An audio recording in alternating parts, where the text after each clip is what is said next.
happy about this.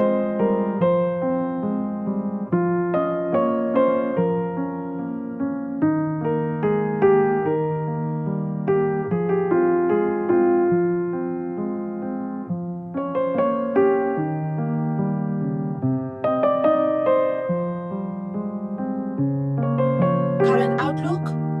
Negative.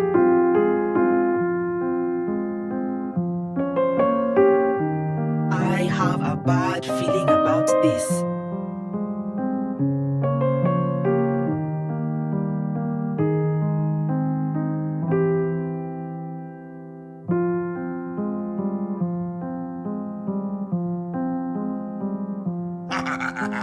I'm the ultimate crushing machine!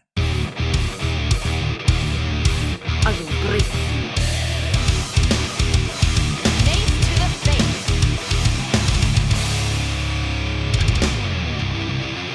Smashing!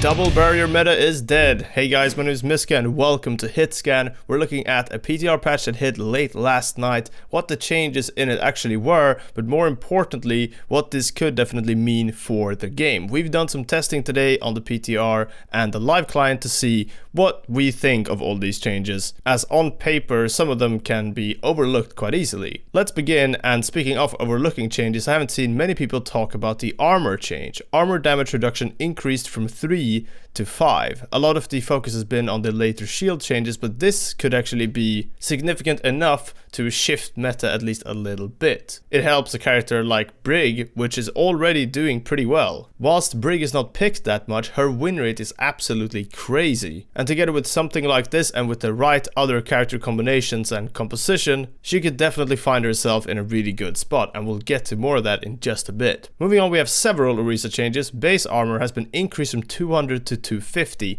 This means that Orisa has another 50 extra armor on top of her normal health, making it 450 hit points total. The fusion driver, the weapon, movement speed penalty has been reduced from 30% to 20%, so she moves even a bit faster when firing the gun. The protective barrier though has had its health reduced from 900 to 600 hit points. That is 600 shield hit points total, which is the same as the original Brigitte barrier when she was first added to the game. Crazy. Fortify, cooldown decreased from 10 seconds to 8 seconds. Now, as an Orisa player, I feel like these changes are definitely justified, but that health reduction on the barrier is a huge deal. And with no cooldown change on that barrier either, you start looking at characters like Winston, who only has 2 or 3 seconds more cooldown on his bubble with the same amount of HP. The cooldown has been decreased on Fortify though from 10 seconds to 8 seconds to try and make up for that a little bit. I think that this honestly kind of kills Orisa. That barrier change is just too big of a change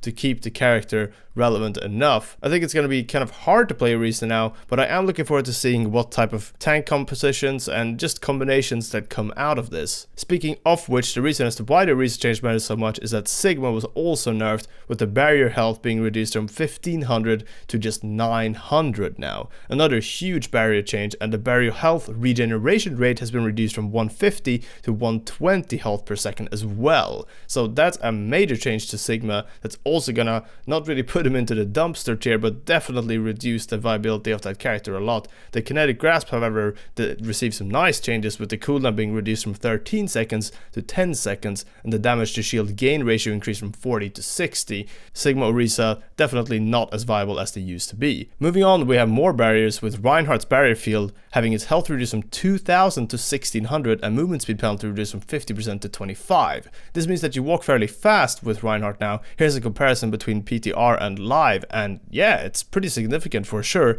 The steadfast passive ability as well, which is the knockback resistance that you have on Reinhardt passive, has been increased from 30% to 50% as well, which is also a really nice change for Reinhardt players, and with probably the least significant barrier change out of all the barrier changes that were made.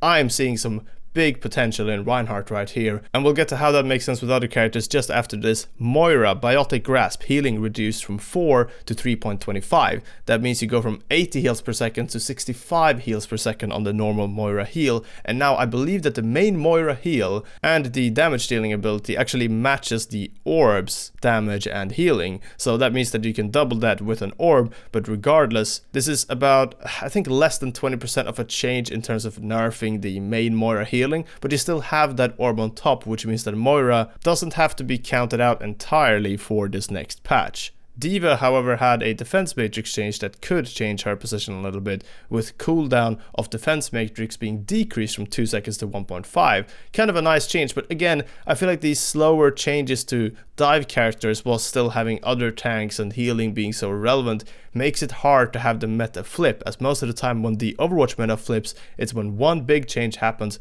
to one character. We have some other changes on top though, with Widowmaker, Grappling Hook being increased in cooldown from 10 seconds to 12 seconds, Torbjorn having his overload cooldown decreased from 12 to 10 seconds, which is a change I don't think you should sleep on, because that could be a big deal for Torbjorn, who's already doing a bit better with that previous change from the previous patch where he had his ultimate cost reduced. Yeah, it could just be that sort of thing that stacks on top of each other and becomes at least very scary for people who play a lot of Torbjorn and know how to make use of those buffs. Genji had his Shuriken, the main damage dealing method he has, ammo increased from 24 to 30 before he has to reload. Pretty solid, pretty interesting. Zarya, particle cannon secondary fire, the big explosion, radius was increased from 2 to 2.5 meters and the ammo cost decreased from 25 to 20. Pretty solid, and I'm happy to see some changes to Zarya. Alright, with those out of the way and with all the changes listed, I want to quickly cover why these matter and why I think we may be seeing a return to a meta that I'm not quite sure everyone will like the sound of, but personally I'm excited for change at least. To begin with, let's address, well, I guess you could say the elephant in the room, the Crusader Reinhardt here, as when looking at all the tanks now, it's fairly obvious that Sigma and Orisa are quite heavily nerfed. Reinhardt on the other side I think came out on top in this instance, as whilst he was nerfed, he also received another 2 pretty useful buffs actually. If you play a lot of Reinhardt, you'll realize how good these could be, and on top of that, the shield nerf that he got was only for 400 hit points out of his total 2000, which is not nearly as significant as the Orisa or Sigma changes. Sigma and Orisa already being changed previously there, and of course Sigma's barrier already being quite vulnerable, leaves that Sigma Orisa combo to be, well, not really dumpstered or destroyed, but Reinhardt, who was already still up there in pick rate on almost every single skill tier except Grandmaster, is definitely gonna shine in this next patch. So with that in place, you're gonna have to think, who am I pairing Reinhardt with? With Zarya buffs coming in, and Zarya already actually being a very popular pick in most skill tiers, in the vast majority in fact of ranked games, Zarya has been played. A lot of people don't look at that because in higher skill tiers such as Master and Grandmaster and definitely Overwatch League here and there, I don't think people would argue that Zarya is like a great popular character, but when you look at other skill tiers in ranked, Zarya's actually played a lot. People like playing that character. So Zarya Reinhardt makes a lot of sense. That transition is not very far-fetched. It seems like that would happen. And pairing those with someone like Lucio, who's already doing well across the board in every single skill tier, makes for a pretty monstrous death ball of a lineup where you can just charge straight into the enemy team and deal a whole lot of damage. And even if there are still shields in the game, you do not have to care about those. You go through those. So the real question is actually, who is the DPS you're pairing with there, and who is that final support? That final support, in my mind, could actually be Brig, and I know it might not be what everyone wants to hear, and on top of that, not what everyone thinks, but the reasoning behind that really being that she has actually been doing pretty well in the background. If you look at win rate, she's been doing very, very well. I've heard it mentioned by multiple people that look at stats a lot in the game, that Brig is actually kind of in that overpowered tier if you look at it purely from a win rate standpoint. And her pick rate is still not as bad as some people might think at first. it actually goes up more and more into Grandmaster as well, and whilst it's still fairly low compared to the absolute top heroes right now in Grandmaster, we have had players recently finish the season in support, having several top slots here with Brig on ladder. With that potential of a character and an additional meta shift with Reinhardt and Zarya being kind of right up Brig's alley, then it would seem kind of foolish to at least not bring up the fact that Brig could do well here when you look at, of course, the armor change in addition to everything else. So Rein, Zarya, Lucio, Brig, and then the final DPS, well, if you're asking me, Reaper still seems like a very solid pick. You gotta think about this patch as a whole, that tanks and barriers were nerfed quite significantly, healing from Moira was nerfed, but damage has not been. Damage dealers right now across the board are a little bit all over the place, but one character that keeps doing well in every single skill tier, especially in Grandmaster and Master, is Reaper. Doomfist is definitely up there too, especially in GM and high level games, but across the board Reaper seems like a good contender for someone that would do well in that sort of close quarter, run into the enemy team style death ball comp. And after that you might as well just bring out the devil herself and put Mei on your team to finalize that very scary death ball lineup. I think that could be very strong in this next patch. That's in a way, I guess, the hit scan take on this patch. I've talked to Ryan quite a bit about this at this point. For now, it's mostly obviously theory crafting and analyzing the patch and looking at what has changed previously. But I think the main thing to keep in mind is that we don't really see changes to something like the meta shifting composition wise in just one patch unless there's a major change to one hero that you build around. In this case, some people have wanted Dive to come back, including myself, for a long time. I really want to play Winston,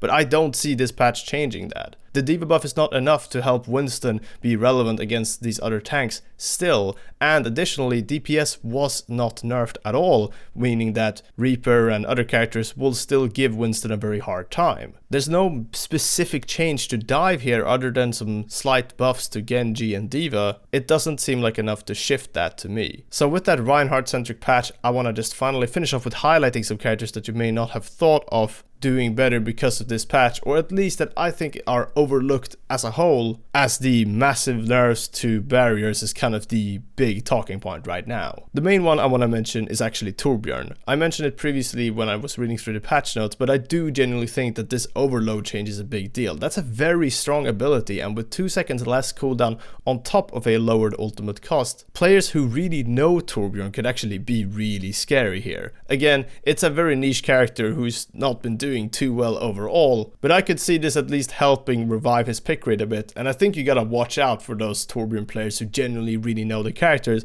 and aren't just playing him for the meme. Another character that we're not sure what will actually happen to exactly in this patch, but that could be doing really well, is Baptiste. Baptiste just received a pretty big DPS buff across the board, as barriers are also nerfed. So not only could Baptiste actually melt barriers fairly well, just in the recent few weeks, but on top of that, he's now got less barrier to melt, or at least fewer barriers to melt if you see less Sigma or Orisa in there, at which point that DPS buff means even more. That's basically it for this video though. Thank you guys very much for watching. I hope you guys enjoyed the little skit at the start. We might do more of that, but if you watched all until the end and you enjoyed that, then press like so we know, because honestly, we just wanted to try something new. Anyway, that's all. Thanks for watching, and once again, we'll see you guys next time. Bye bye.